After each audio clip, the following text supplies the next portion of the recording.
Today is the 16th of November, 2009, and I'm at the home of Bob and Fran Alswanger in Stamford, Connecticut. And we have the pleasure of interviewing Bob, who is a native of Stamford, and Fran, who had her childhood years in Norwalk. So on behalf of the Jewish Historical Society of Lower Fairfield County, we thank you both for your time and for these information you give us will be in the archives of the Historical Society, and you will get a copy to share with your family. And now let's begin the interview. Okay, we're going to start with Bob first. How you doing, Bob? I'm doing okay. That's good. How long have you lived in Stamford, Bob? All my life. All your life? All my 80 years. Was born and raised in Stamford. Okay. Why don't we back up a little bit and tell us a little bit about your parents, grandparents, whenever. Where they're from originally, when they came to the U.S. and Stamford? Well, my father, okay, was born in New York, okay? And he came to Stamford and he met my mother, and she was born in Poland. And she came over with the rest of the family to Stamford. And they settled in Stamford. And they got married, of course, and bought a house on Colonial Road, which at that time on Colonial Road was the end of the town, practically. There was no long and high ridge roads, no North Stamford in them days. Okay. Okay. Why did they pick Stamford, do you think, or do you know? My grandfather, okay, had relatives in Stamford, okay? He was a Spelkie.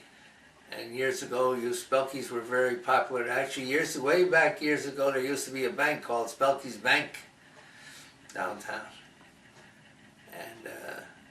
And that's how they came to Stamford. My grandfather came to Stamford because all the relatives were here and they brought him over, you know, from the other country and stuff. Okay, you have anything else you want to say about that generation, or? My grandfather, my father's father, was a butcher, and they had a butcher shop, kosher butcher shop, which was called Pacific Street at that time, which now was gone, I think, altogether. The name of the store? Oh, well, I can't tell you, I don't know the name of the store. It was a kosher butcher, that's all. They didn't have no names at that time, okay? All right. And of course, in those days, a kosher butcher was not a very good business. They had to give them all kinds of bones free, and they had to do this free, and it wasn't a very good business at all. And someone came along and with my father and invested in a new thing coming out with the gas garage, gasoline, and they settled in Koskop, which I remained afterwards too. I remained there for many years, 50 years or more. Who started that? My father did. Okay. Yeah, in Koskop. Tell us about your siblings, where you fit among your siblings, and also after that, what schools you went to. I went to a Stark School, okay, and years ago it used to be Glenbrook School. I went to a couple grades in Stark School, and then we got transferred to Glenbrook School. And then for 6th and 7th grade, we went back to Stark School. And then we went to Burdick for 8th grade. And then we went to high school, Stamford High. Only 1 year in Burdick School, which is not here anymore. I think there's condominiums there now, downtown. Graduated high school in 47, and went back to work with the garage and the gas business, and then volunteered in the Army. I enlisted in the reserve in Stamford. Back up a sec. What about your siblings? Oh, you mean? That's called brothers and sisters. Oh, I only have one brother. Okay. Okay, got one brother. He's the youngest brother. I was the oldest brother. We're 6 years apart. Okay? And he still lives here in Stanford, of course, too. Herman. Herman, yeah. He's very popular in Stanford, Herman. He runs a camp, and he was a school teacher. He became a school teacher and a coach for Stanford High for many years. And of course, he's married and got a family too here in Stanford. They live in Stanford too. Okay. So you left Stanford to go into the Army. I didn't Or volunteer. I enlisted in the reserve outfit that was supposed to be in Stanford. Okay, reserve unit in Stanford, and they activated us. All right. After a month being in there, they activated us. And we ended up in Cape Cod for a year. We stayed up in Cape Cod, which was nice there because I was able to come home and everything. But the second year, they activated the outfit and we ended up in Germany, Heidelberg. Which was not bad either because we were in the main headquarters. We had beautiful rooms. We didn't live out on the ground or anything. We lived in the main headquarters.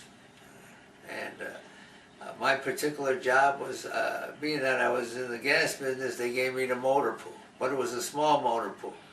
We only had 3 Jeeps and one big truck, that's all.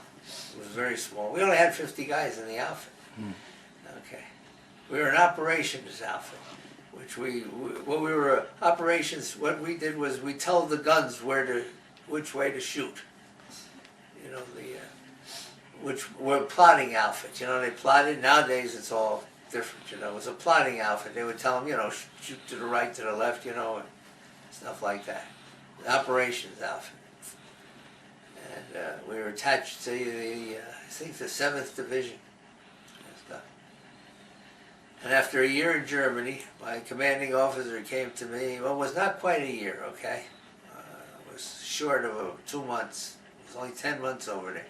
He came and he says, I got one person to send home, he says. I got an accreditation to send home one person. He says, Bob, and you're on top of the list. If you want to take it, you got to go all by yourself. He says, I'm taking it. I had to go all by myself from Bremerhaven. Hello there. Let's talk about your grandfather, or was it your great-grandfather, was one of the founders of the Pagoda Shalom? Do you know that? Right, my grandfather, okay, was founder of Pagoda Shalom. The original one, not the one down at Grove Street, but the original one was on Grey Rock Place. The original one, and it got on fire and burnt down. And then they built the one on Grove Street, the synagogue on Grove Street. And then many years later, quite a few years later, they built the big one up on Strawberry Hill. I carried the Torahs with my father and me. My grandfather couldn't do it because he couldn't walk up the hill. We carried the Torahs from Grove Street to Strawberry Hill when the synagogue was built. We walked up Strawberry Hill with a whole gang of people, each one carrying Torahs, you know. Where were your bar mitzvah? I was bar mitzvahed in the one on Grove Street. The bar mitzvah was on Grove Street. And I'm trying to think of then a relative of yours had a gas station near the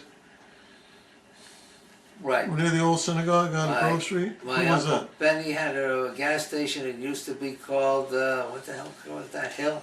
What was that? It was a hill. Clark's Hill. Clark's Hill, that's right. On the bottom of Clark's Hill. He had a gas station. That time, years ago, they had the gas station, the pumps on the sidewalk, and he had a big garage inside where he stored cars for people and stuff. And how much do you think the gas was then? Oh, you know, I got some picture downstairs. I think, what was it, 70 cents or 60 cents? Oh, I remember, 5 for $1. 5 gallons for $1. $1. I remember that. My father used to sell that when you at the gas station. 5 for $1 in them days. Any of your relatives work for any of the city of Stanford? Yes, I had an uncle, okay, was the only Jewish policeman on the force, and was the first Jewish policeman on the force. What was his name? My Uncle Harry. Uncle Harry Spelke. Mhm. And he had a son named Sherwood, which became a lawyer and was in Stanford for quite a few years, but now he's retired. And he moved upstate. And questions of me. Bob, when you were in high school, what high school did you go to? I went to Stanford High School. And did you belong to any clubs, or do you have any extracurricular activities? Yeah, well, at that time at Stanford High School, we had the Jewish Center, which was just down the road from Stanford High School. And after high school, everybody would, our friends and everybody would go to the Jewish Center. Okay. Who were your friends then? Do you remember any of the names? Oh, I'm trying to remember. Sam Newton was one of them. Okay, and most of the guys are gone. I tell you the truth now. I can't When you were in high school or junior high school, did you find any anti-Semitism or in your junior high neighborhood? school? Not in my neighborhood. No. In school? In school, I never did either. No, I never had any problem. Do you have any teachers that you remember that may have made a good or bad impression on you, something you don't forget about? Well, I had a teacher, and the history teacher, A.B. Hecht, and he was a funny guy that we knew for many years, okay? And he happened to know everybody. He knew my parents and stuff, so. But otherwise, most of the teachers were all, regular good teachers. I had no problem. At the Jewish Center, did you belong to any clubs? I didn't belong to any clubs at the Jewish Center, but what I did do is we had a bowling alley down in the Jewish Center. 2 alleys down below, and I used to set up the pins. The guy that ran it was Pete Queskin. He used to run the bowling alleys. And I used to set up the pins down there, and he would let us bowl free because we set up the pins in those days in the Jewish Center. And next to the Jewish Center was the temple too. There was a temple next door to the Jewish Center, and that's where the Boy Scouts were. And it's still existing. I said Troop 15. It still exists. Really? Yeah. The Boy Scout. You didn't belong to the Boy Scouts? Yeah, I belonged to Troop 15. Yeah, I remember. Well, Yeah, it it was still exists. They were in a parade. it was Dr. Friedman. He was a foot doctor. He was the scoutmaster. Master. I don't remember. Yeah, that was before Ross. Oh, Gelb. I know. Ross Gelb was. Ross Gelb came in later. Later, yes. Yeah. So you already talked about your Army experience. And when did you meet Francine? Well, it was a funny thing. This friend of mine, Sam Newton, and I were at the Jewish Center. Okay, it was a Saturday night. And there's usually something going on a Saturday night, party, a dance or something, and people there. But it was quiet this night. And when someone came up and said, there's something going on in Norwalk Jewish Center. Okay, let's go to the Norwalk Jewish Center. So we jumped in my jalopy, which we had to push to start it. Didn't have a starter. We have to push it all the time. We pushed it, Sam and I, we got going, and we went to the Jewish Center. And that's where I met my lovely wife that time, and I called her, and Sam met his wife too, which he married to in the Jewish Center that day, and we called them, I had a date. I called her Wednesday, and we went out on Saturday night, which was always when you would go out, and from there on it just took off. We went together for quite a few years. We went together for a good 5 years. Was that 2 the years was lost because I went to the Army. Okay? Yeah. So you got married after you came out of the Army? After I came out, I think we waited a year after I came out of the Army, and then we got married. Tell me a little bit about that car. I seem to remember it. You remember that car? Is that the one with the rumble seat? That was the one with the rumble seat. The old Ford with the rumble seat. Yeah. Yeah, it was an old Ford rumble seat. I paid $25 for it, and had it for many, many years. Okay. And it took us we had a lot around of fun town. in that car. We had a lot of fun, yes. All our things went with us. Today, I And don't I think... even, Lester met his wife. Actually, Lester was a friend of mine, and his wife knew me. Says, "Would you introduce me to Lester?" That's how he got introduced. You know, Elaine. That was in we're in the mid-40s, I guess, 1945, Yeah. 46, Right. 47. 47. Bob and I graduated high school in 1947. That's right. We're in class of 47 together. Yeah. Right.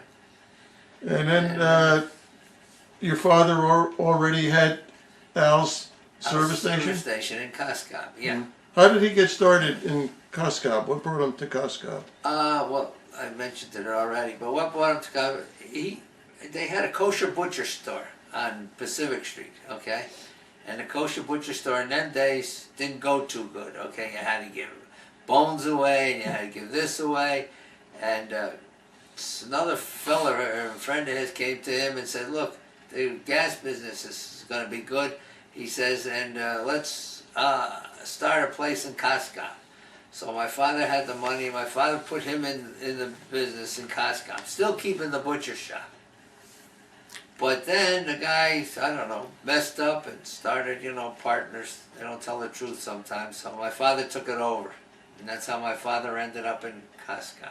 Was your father a butcher or before he took My over? father was a butcher before he took the gas station over.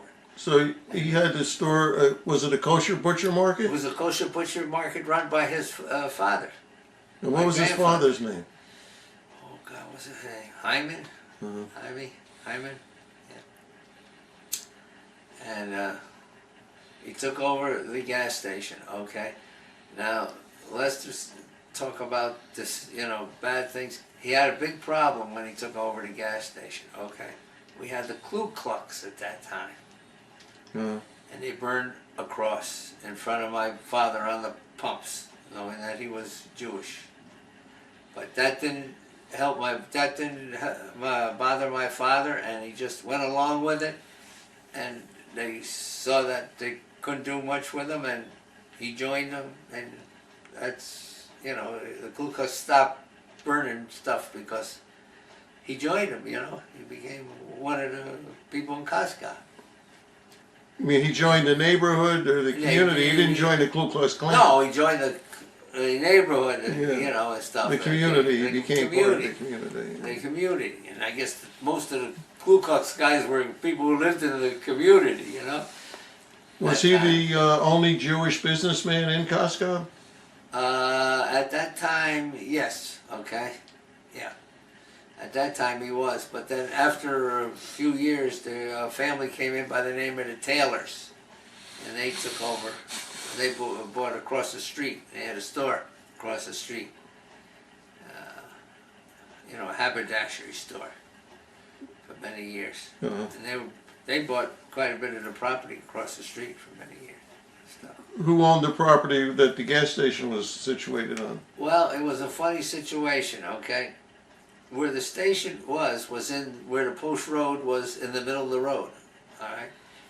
And the state came along and said, "We got to move you."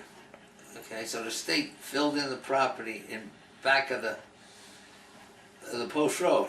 And if you see, there's water in the back. It was water, Mm-hmm. and they filled it all in. And my father moved back in there, and there was never a clear title to that piece of property. So we had problems. Did the with state that. build the actual structure, or did they lift the structure up and move it? They lifted the structure and moved it. In them days, it was just a little shack, Uh-huh. and stuff like that. And when I got out of high school, we used to go there. I used to help my father. We had outside lifts, and most of the stuff was outside. And when I came back out of the service, that's when we built the 3-bay gas station on it. And how long did you stay with your father and then by yourself? Oh, I was 50 years in total, okay? Mm-hmm. My father retired, and we retired, I took my son in. My son was with me for 20 years in the business. And he's still in the automobile business now, too. Did you do anything other than sell gas? Did you do repairs or? When we built the 3-bay gas station, we did lots of repairs. And we also had tow cars. We had 6 tow cars. 6. Yeah, we used to do the Merritt Parkway, the Turnpike. We had flatbeds. I proved to the Ford people and the Chevy big outfit that they didn't need to do service work, that I could do it for them cheaper, and I did. Okay, I did all of the Ford place, all of the Chevrolet's place, and then afterwards Eastman Motors came in with Mercury. We did that too. They were separate. I got to do most of the dealerships because I proved to them that it was cheaper to send me out than have their own truck and a man to go out. We used to go to New York to pick up cars for people would buy cars in like in Greenwich and the Ford place, and they would send us to New York to pick them up when we got stuck. And that was a tough time because a lot of guys didn't want to go to New York. We had problems going to New York, especially when the cars were underneath the bottom, you know. I used to go down to New York all the time, and I would pull up to the thing there, and of course the first thing I would do was take out a $5 bill and hand it to the guy who was in charge, and then I just sat there and the car would come up to me wherever it was. That's all you had to do. These guys. So when did you decide to close the station, and why did you close it? Well, as things got going on more and more, help situations started getting harder and harder. It was very hard to get people, okay? And we had 24-hour service, and I used to pay guys to stay home and watch TV and would go out on a call. They would get 50% of the call. One night, AA calls me. We had the AA, Connecticut Motor Club, called and said to me, I can't find your men. I've been looking for an hour. At them days we had tolls at the toll house on the turnpike. And I says, okay, I'm gonna go down. I put my boots on, got in the truck, went down, came back, and of course my lovely wife says to me, Bob, what do you need this for anymore? You don't need this headache. So I wanted to give it to my son, and my son said to me, Dad, I don't want this. Without you, I cannot run it because it's too much headaches. We can't get the help. So we sold it. So Months now that later, you're we sold retired, everything. do you find that you don't know what to do with your time? What do you do to keep busy, Bob? Well, that's the hardest part, okay? I was working for a few dealerships when I got out of sold the business. I worked for a dealership, the Mini Cooper came into Stanford, and I went to work for them. The cars weren't even there yet when I went to work for them. And what I did was I was giving people test drives in these cars, showing them the new cars and driving them around, you know, and stuff like that. And then I retired from there because we decided to go to Florida. And we put our winters to Florida for quite a few years. And Where do you stay in Florida? We're in Florida. We're in Boynton Beach, Florida. Okay, we rented a condominium for almost 7 years, and then we decided to buy another one. We bought our own, and now we have our own, in which I hope to be down there in another couple months. What do you do to kill time down there? Down there, we kill time. We go to the beach. Mostly every day we go to the beach. We love the beach. We like to walk on the beach. And then when we come back to the beach and pool, I got into with these guys bocce. And you know what bocce is? It's a game throwing a ball for a little after a little ball. And they're very popular. And I came back, and when I come back to Stanford, I went down to Scalzi Park and got into bocce in Scalzi Park. And I'm even playing tonight. They called me up to play tonight, believe it or not. Oh, that's great. Yeah. We got about 15 guys my age, and we play for fun. Uh-huh. And, you know, and they try to get in as much as they can. It's a fun game. And now I just keep myself, I try to keep busy. In the summertime when I come back, I work at the swim clubs. You know, just greeting people. And Now I'm working in Lord & Taylor's for the Christmas vacation. What do you do Thanks, with Lord and Taylor? I'm not a salesperson, okay? I walk around and straighten out. You know, people come in the store and they mess up things, and I walk around and straighten it up and give people directions. They ask me what department this is and that, you know, stuff. And Do you wear a uniform? How do they know who to ask? I have a badge, okay, Oh. and I do wear a uniform. It's not a uniform. It's a jacket, a black jacket, you know, black pants with a shirt and tie, and I have a badge. Got my name on it, and yeah. Well, And, that's where I keep my time now. You know, working down there, well, it's been very interesting Bye, hearing about what you've been doing. and Tell me, now that you've been in Stanford, I guess 80 years, you've seen a lot of changes a lot. from when you were a young man or a boy, and everything has changed. Do you think, as you look back, were things better in the olden days, or do you like the way Stanford is today? I think things were better in the olden days. When I was growing up, I walked downtown, never was scared, never, everybody would say hello to you. I mean, even 10 years old, I would walk through the streets downtown. Now, I don't even go downtown in Stanford anymore. It's a different town. You know, there's nothing there to begin with, you know. I mean, unless the mall, they built a big mall. Actually, that big mall is built exactly on where my grandfather's house was and stuff. Where was the house? What street was it on? Grey Rock Street. Grey Rock Ray Rock Place. Place, yeah. Right Yeah. there. That's where his house was. I figured out, you know, where their house was. And I also had an uncle who had a candy business down there. My uncle Izzy had an American Candy Company, which was a wholesale candy company. In those days, they used to sell to the little stores. And as a young boy, I used to work with him too. I used to help him on the trucks all the time. And come 4th of July, boy, that's where we had the fireworks. He was a wholesale firework man too. Until they chased him out of Stanford, in the town of Stanford. He had to go outskirts of Stanford. He went to Newfield. He used to have a place on Newfield Avenue. I don't know. Well, that's when there was a town and a city That's right. of Stanford, Right. and they had different rules and laws. Different rules and laws, right? In the middle of the town, you couldn't have fireworks no more. Yeah. Do you remember any of the stores downtown? That, Yes, there was quite a few stores I remember. I remember one in particular, Rovin's Curtain Store. That's where Lester started working down there. And also the Stanford Department Store. My friend Lester worked in the Stanford Department Store for years after high school.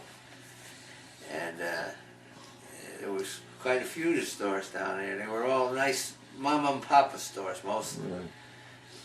And of course now it's all changed. You got the mall, which is all big stores downtown. And grew up down there, and of course when we got married and built this house, I built this house here on 3 Lakes Drive. There was nothing here. How many years I was have you been first. living in this house? It's 40 years. 40 years. We're up in this house 40 years now. And how much When did you we pay went- for it 40 years ago? Actually, we had the house built, okay? And I think we paid, what, 20,000? 35. My wife said 35,000. And that was a lot of money at that time. 35,000. 3,500. 3,500. I'm sorry. 3,500.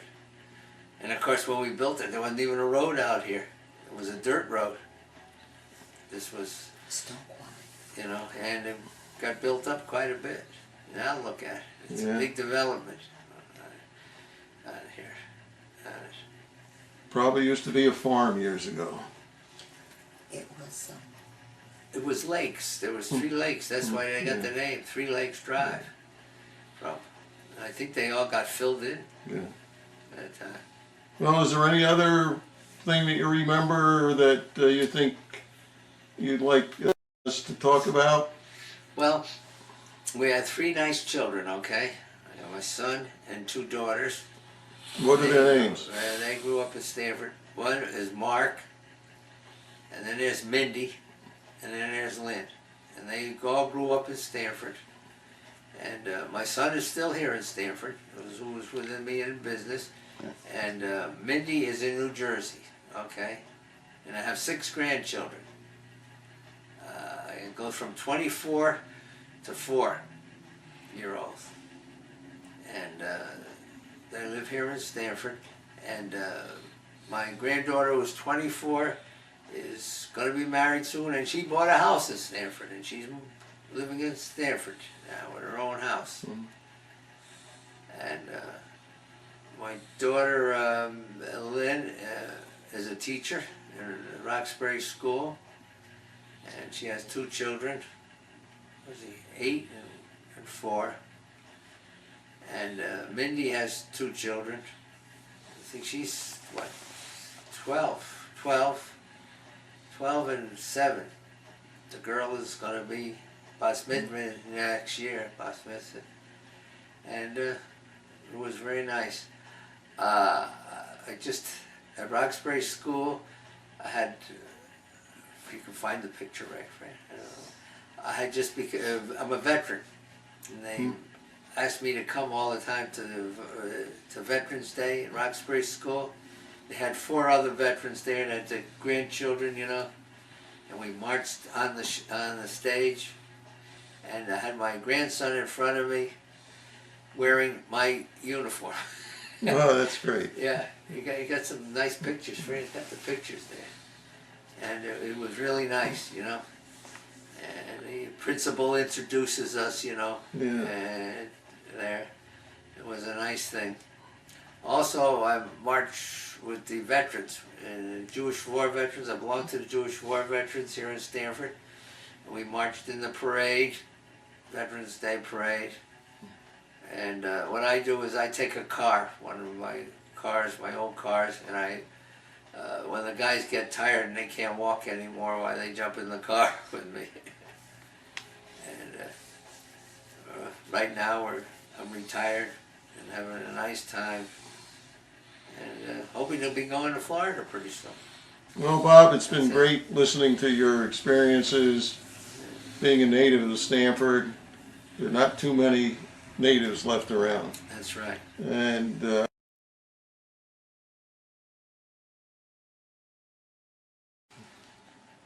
hi, Fran. It's a pleasure to be here today to interview you. Tell us, Fran, what was your maiden name? Lermount. How do you spell that? Lermount.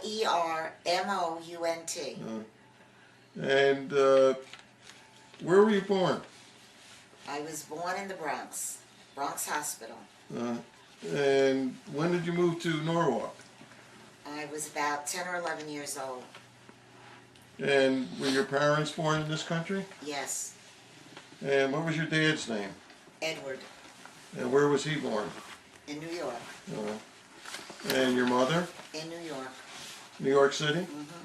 How about your grandparents? Were they also from Europe, or were they? They were from Europe, but they all wound up in the Bronx. What part of Europe were they from? Do you have any idea?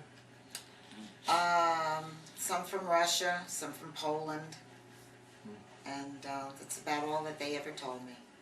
And what did your grandparents do for a living in New York? Do you have any idea? Yes, my father's mother and dad worked,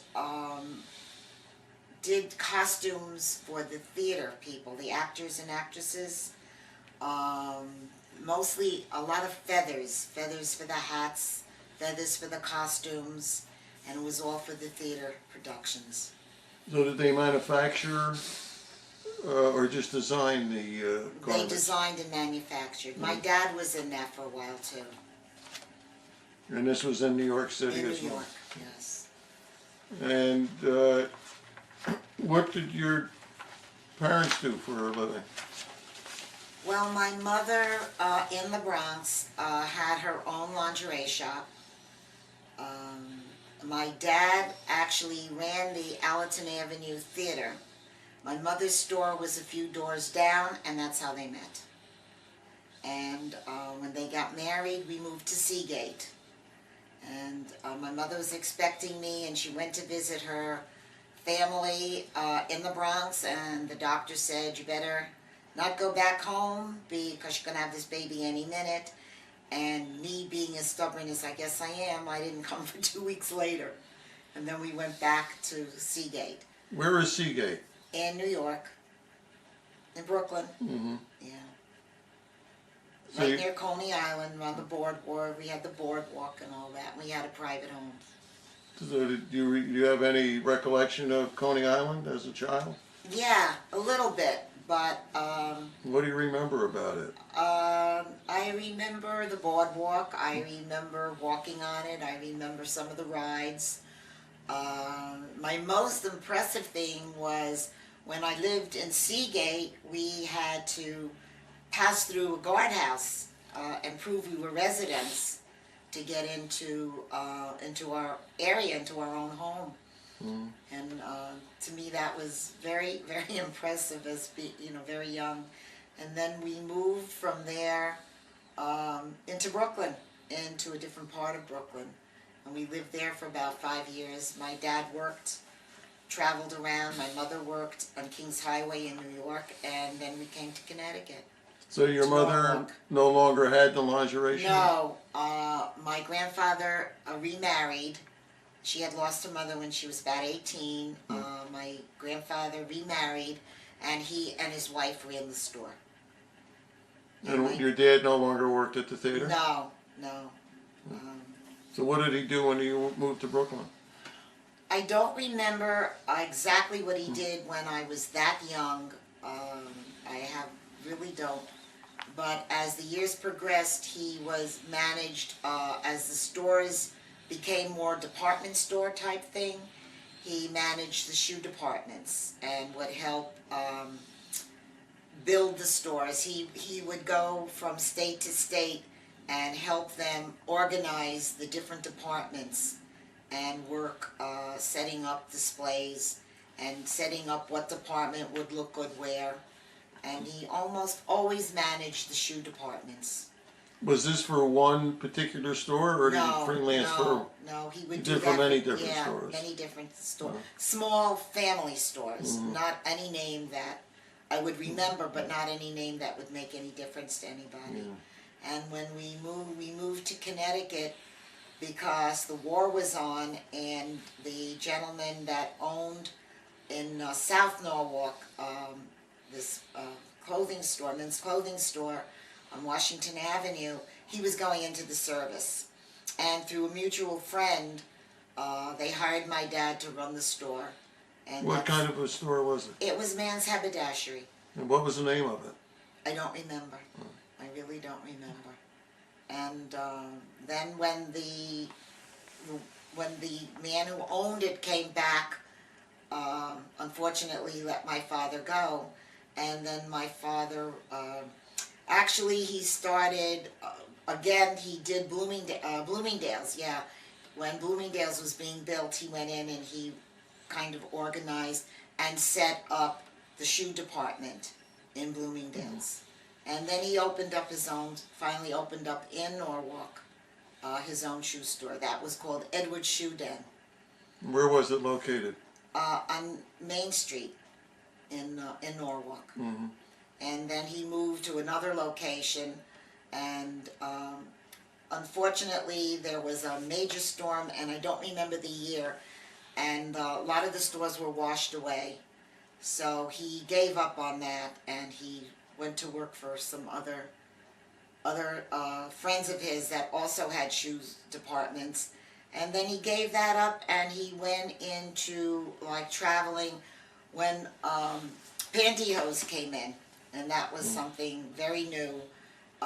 He got involved with a company, and he was a representative for them, and he went and he sold pantyhose to the different stores. It could be a variety store or a department store, and that's what he did for many years until he retired.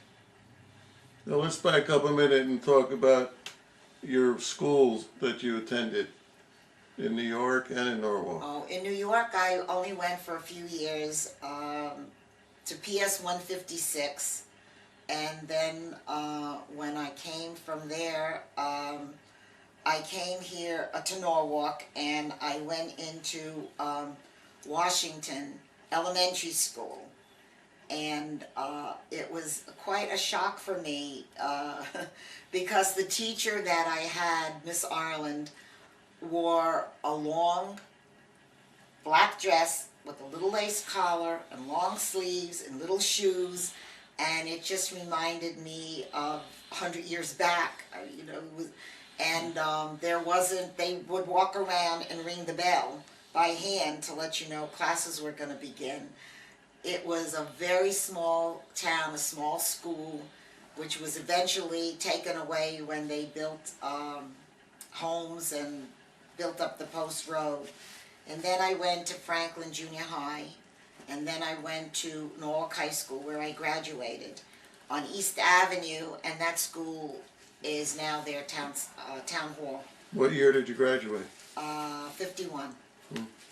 When you were living in Seagate or in Brooklyn, were you in Jewish neighborhoods? Was it a mixed neighborhood? I honestly don't know. I was so young. It didn't mean anything to me at that time.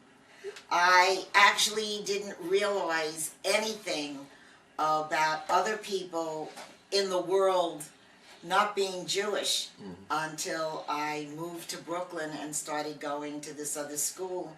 And on the Jewish holidays, we wouldn't go to school. And there were a few people that did go to school. And I actually said to them, "Why would you go to school? It's Jewish holiday." And they said, "We're not Jewish." And that was the first time I realized that I was living in a really mixed neighborhood where almost everybody was Jewish. And this was my first understanding that there are people around that aren't Jewish. It was quite a amazing thing to me. Do you remember, was there anti-Semitism, or was everybody? No, I don't really remember any of that. We all got along very well. Children never seemed to get involved in anything like that. And I don't remember coming across anything like that ever in my growing up. I had Jewish friends and non-Jewish friends, and I just don't remember. When I went to work, we would go to church. We would go to the church if they got married or they were having. I just don't ever remember. It could have been in the background. But to my There's knowledge, no overt. no. And how about when you moved to Norwalk? No, in Norwalk, the same thing. I just don't remember being involved in anybody pointing me out and saying she's Jewish or that one's not Jewish. When you graduated, I want to get a comparison with Stanford. How many students graduated in your high school class? I don't remember. Was it a very big class? Or? I would say maybe 100 or so.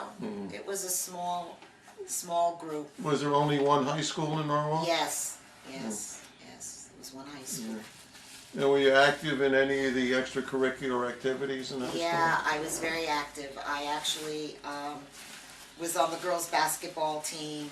I was involved in the shows. I did writing I wrote plays and stories for the different books that would come out a couple of times a year, and they were published. And I was active, very active in the Jewish Center with teenage groups, and for the different holidays, I would help write and produce different plays. A lot of it was for the holidays, like would be Easter, would be would be Passover, and I was involved in that, acting in them and writing them, and just that was a very passionate thing of mine, writing. The people that you met in Norwalk in high school, are there some that stood out or that you're still friendly with? Yeah, there are some. Unfortunately, some moved away and some passed on. I was very friendly with Marion Gunther, who eventually married Stu Leonard. and her brother Steve, and there are, like I say, it wouldn't make any difference now because unfortunately they're all gone. But my friend Harry Uden and another friend Marilyn, but they live in Las Vegas. And that's really, we just had a very, Harriet Jacobson, but most of them are gone at this point, or I lost track of. So when you graduated high school, what was the next step? Where did... I wanted to work. I didn't want to go to school. I always worked from the day I became 16, much to my father's chagrin. He did not want me to work. But I started working in Woolworth. I loved it, and I started working in different stores. And when I graduated high school, I took courses at night, but I didn't want to go away to school. I wanted to work. So I worked for the Hat Corporation of America. Do you remember the names of any of these stores that you worked in? They were family stores. They're all gone. They're all gone. But you don't recall the names? No. No. I was 16, 17, no. Hat Corporation, that was Hat the Corporation big building of on America, Van Zandt yes. Street? Yes, that's it. Tell My us mother about worked that. for them. My mother worked for them, and I worked up in the office doing inventory control. I was working there when I married Bob, and they were great. Some of them came to our wedding, and yeah, it was really nice. Some were Jewish, some were not, but we all got along. And if there was a party at the church, we went to the church. If there was something at the center, some of my young friends would go to the Jewish center with me. There was never any problem with anything like that. And when I came to Stanford and got married, I got a job right away. Where did you get a job? I was working on the other side of town. I worked for different companies, always in the office, almost always doing inventory control. I was like, unfortunately, the kiss of death to a lot of companies that I worked for. They either closed up or moved out of the state. This happened with 2 companies, and then I went to work for Master Set Brushes. I always had a good job, and made good money. I would make more money than Bob would at his own place. And again, they moved out of the state, and Master Set Brushes, what were they making? What kind of brushes? They manufactured paintbrushes. We would buy the handles, they would make the bristles, and I had to keep track of the orders that came in and exactly what department the different procedure was, where the handles were, where the bristles, how far they were, when they would be put together as a brush, where they would be shipped to and how many would be shipped. And it sounds boring, but it was. Where was this factory located? Down off of Fairfield Avenue.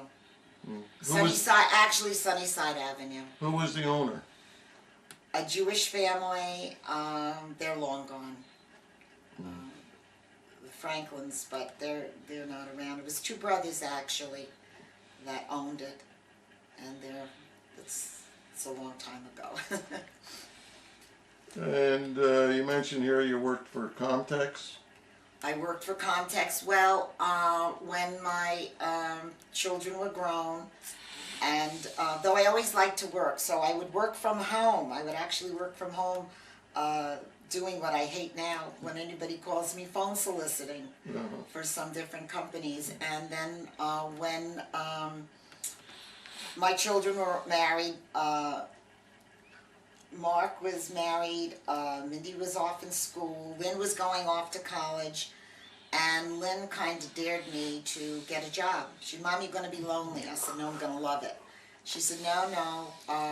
We went into Bloomingdale's. She teased me into signing an application for employment, and I did it. I got a job immediately. I hadn't worked in so many years. and I worked in different departments in Bloomingdale's. I did it for 2 or 3 years, and I liked it so much that I started working part-time. I worked in so many different places. Mostly it was retail, and I got fed up with retail, and went into the office and started working back again in the office buildings.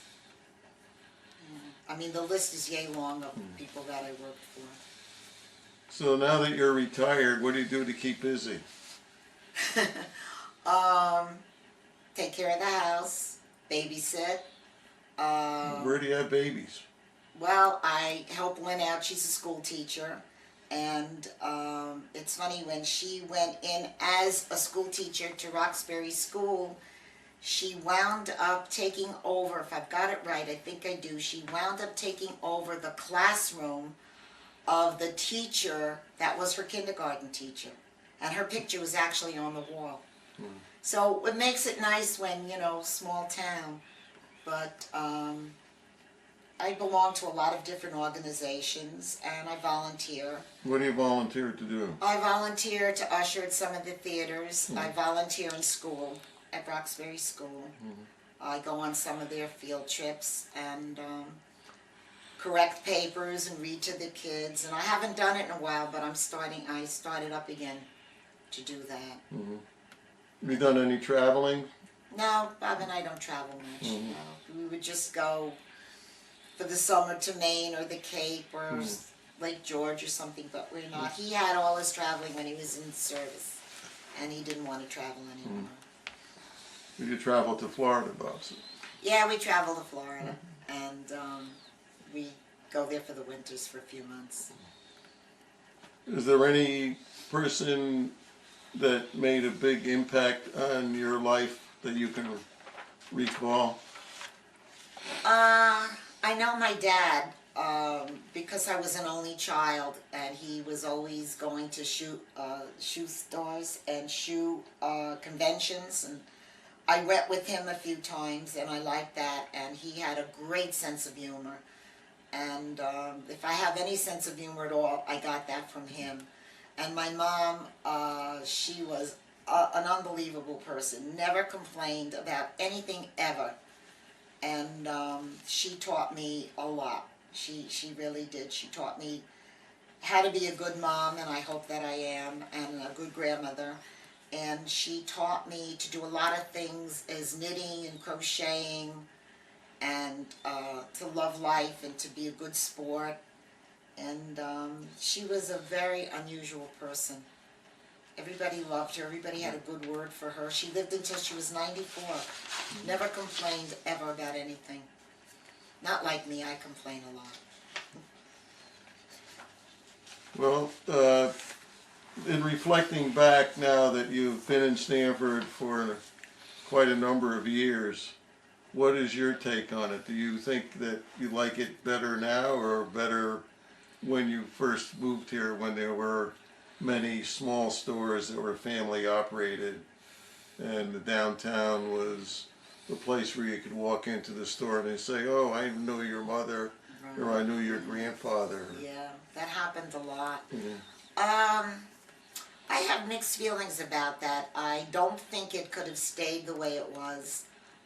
We did have to grow and mature in our thoughts and our ways, and it was great going down and going into Karp's Bakery or Spelke's Shoe Store or the children's store, Greenberg's, I think the name of it was.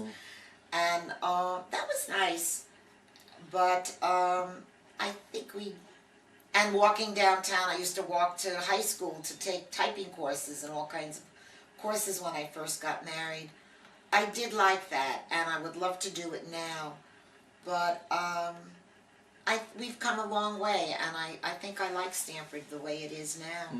Where did you live when you first got married? We didn't discuss that. Oh, well, I wanted to avoid that. We lived on Colonial Road. Bob's parents had a two-family house, and we lived upstairs. And it was okay, you know, his parents were good. His mother was a good soul, very lonely, and like as soon as I got married, I went to work, but we lived there for 14 years until, was that yeah, long? 14 years. I don't know how I did it, but I did. And Bob was never home. He was working what they now call 24/7. He was Yeah. never home. And then we bought the house here on Three Lakes Drive. But I have one thought that to me is very important. God was very good to us because Bob was never around for the children, the everyday things at school or the meetings. Once in a while he would get to do that. But he's here now for the grandchildren. And anytime, I mean, Mindy in Jersey, her children, something comes up, they call us for their basketball games or their soccer games or their shows or concerts. We go. Same thing here. Anything that came up with Kara or Julie for their baseball games or whatever shows, we would go. And Kara was at the University of Tampa. She was in dance shows. We went there and we got to see her and got to go to her graduation. And now with Lance and Kyle in Stanford, they call us for every little thing and we go. Well, I can And see it's you're great. very good, committed grandparents. Well, we, on behalf of the Jewish Historical Society of Lower Fairfield County, we want to thank you and Bob for doing this oral interview, and you will get a copy of the DVD to share with your family and friends, which we hope you will all enjoy. I thank you very much for this opportunity. Thank you. When Bob and I got married, I was a minor, and my mother had to go to the town hall to sign permission for me to get married. What was the date? We got married in March 7th, 1954. Where was the wedding held? The wedding was held East Avenue in Norwalk at Temple Bethel. That's my whole family. It's the whole Alswanger family We'll there. point out who's who. Okay, well, okay, I'll point out who's who, okay? That's my son-in-law who lives in New Jersey. His name? Al Botner. That's his wife there. And this is his son. And his daughter's the one that got the head turned. See that? Mm-hmm. Okay. And here's my other son-in-law, Ken Bush. This is my daughter, Lynn. And this is her son. And where's Lance? I can't see it. Next to him. Over here. This is hers over here. And this is my son's wife, my daughter-in-law. That's my son. And of course, that's my gorgeous wife. And this is my 24-year-old granddaughter, who just is going to get married and just bought the house in Stanford. And this is Julie, who goes to West Hill High School. She's, 17 now. We'll be graduating soon.